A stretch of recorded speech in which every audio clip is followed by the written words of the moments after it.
दोस्तों नमस्कार। स्वागत है आपका आज के वीडियो में। आज मैं आपको शार्पी की पावर सप्लाई के बारे में बताने जा रहा हूं। वैसे शार्पी और पावरलाइट की पावर सप्लाई में बहुत ज़्यादा कुछ फ़र्क नहीं होता है।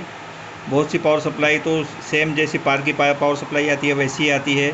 मीन्स उसमें विदाउट पीएफसी नहीं रहता है, विदाउट पीएफसी रहती है। और कुछ पावर सप्लाई में पीएफसी रहता है और एसएमपीएस और पीएफसी दोनों रहता है।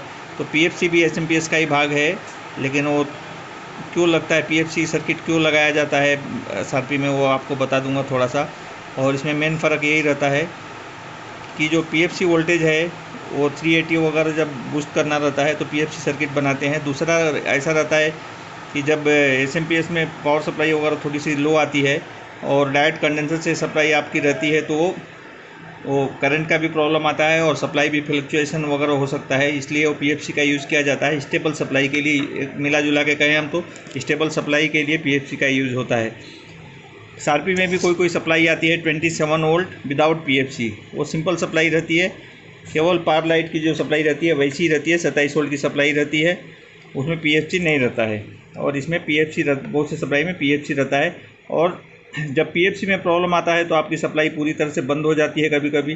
तो मेन क्या होता है, आपके जब इसके मॉसफेट वगैरह शॉर्ट होते हैं तो इसका फ्यूज वगैरह ओपन हो जाता है, इसलिए प्रॉब्लम होता है। तो आप अगर पीएफसी का मॉसफेट वगैरह आप निकाल देते हैं और फ्यूज वगैरह डालते हैं आप शॉर्टिंग निकाल कर, तो आपकी सप्लाई आ जाती है। लेकिन जब पीएफसी काम नहीं करता है तो आपकी सप्लाई फ्लक्चुएट होते रहती है, अप डाउन होगी या सप्लाई कम आएगी। तो आपको पीएफसी का फिर पीएफसी सर्किट देखना होता है इसके लिए। अभी देखिए कि ये शार्पी की सप्लाई आपके सामने है, मैं फिर से दिखा रहा हूँ इसको उल्टा करके।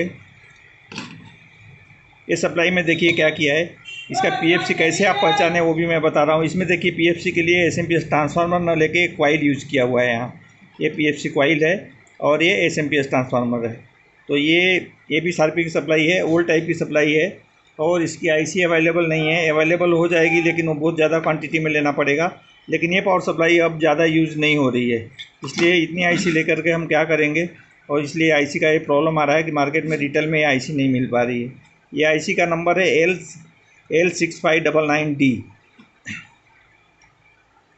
वैसे तो ये आईसी बहुत स्टेबल है, लेकिन बहुत जगह अब शॉर्ट मिल रही है,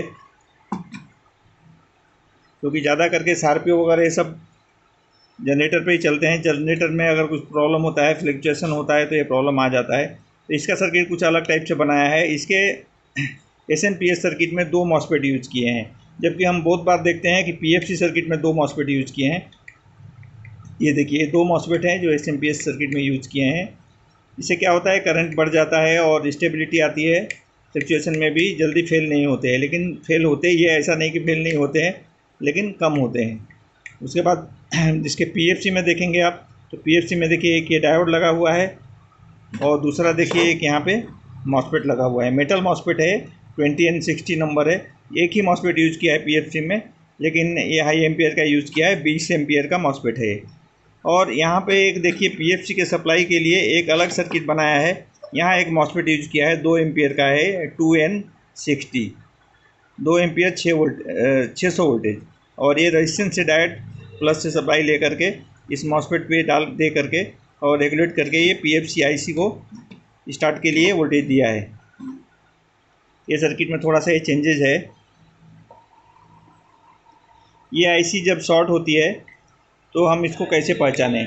एक तो आपकी सप्लाई ड्रॉप होती है, और दूसरा जब हम मॉसफेट चेक करते हैं, ये 2 मॉसफेट जो लगे हुए हैं एसएमपीएस के लिए, यहाँ पे देखिए 2 मॉसफेट लगे हुए हैं। इसके गेट और सेंस शॉर्ट दिखाने लगते हैं या कम रेजिस्टेंस दिखाने लगते हैं, 25 ओम्स 15 ओम्स ऐसे रेजिस्टेंस दिखाने लगते हैं। लेकिन जब हम मॉसफेट निकालते हैं तो मॉसफेट ओके दिखाते हैं, लेकिन ये आईसी शॉर्ट होने के कारण ये रेजिस्टेंस आता है। तो ये अगर ऐसा प्रॉब्लम आता है, बहुत बार मैंने प्रॉब्लम देखा है, कभी कभी एक शॉर्ट दिखाएगा या कभी कभी दोनों शॉर्ट दिखाएगा, लेकिन जब मॉसफेट हम निकालते हैं तो ये ओके रहता है। ये आईसी का इंटरनल पिन शॉर्ट होने की वजह से गेट और सेंस शॉर्ट होता है।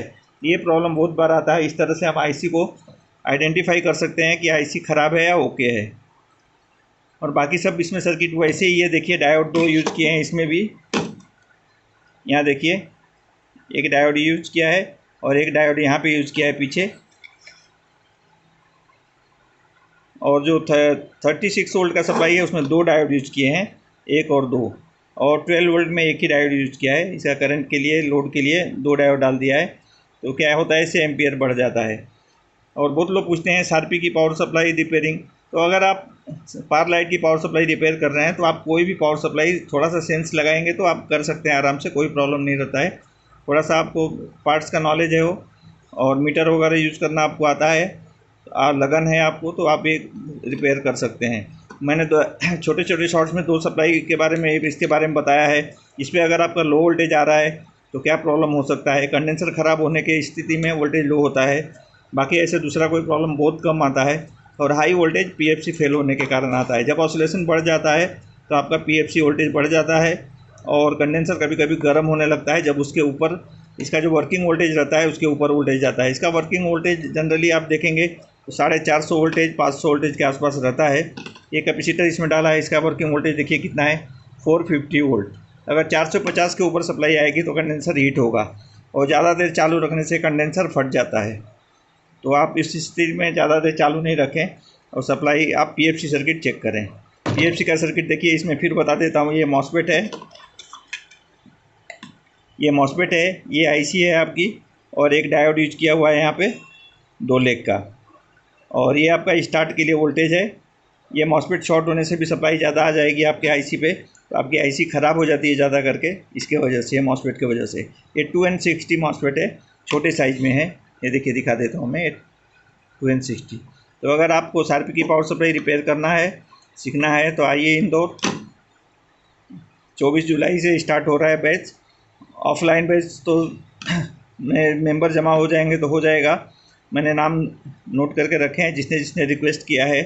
कम से कम 10 मेंबर अगर हो जाएंगे तो ज़रूर रहेगा, नहीं तो ऑफलाइन तो ऑनलाइन ज़रूर रहेगा 24 जुलाई से। तो आप कॉल कीजिए मेरे नंबर पे। मेरा नंबर है 9324774742। आपका नाम मैं नोट करके रखूँगा। अगर मेंबर जमा होते हैं तो ऑफलाइन भी ज़रूर रहेगा, 10 दिन का रहेगा। ये इंदौर में है। तो आज की वीडियो में इतना ही। अगले वीडियो में हम और कुछ बताएंगे। धन्यवाद।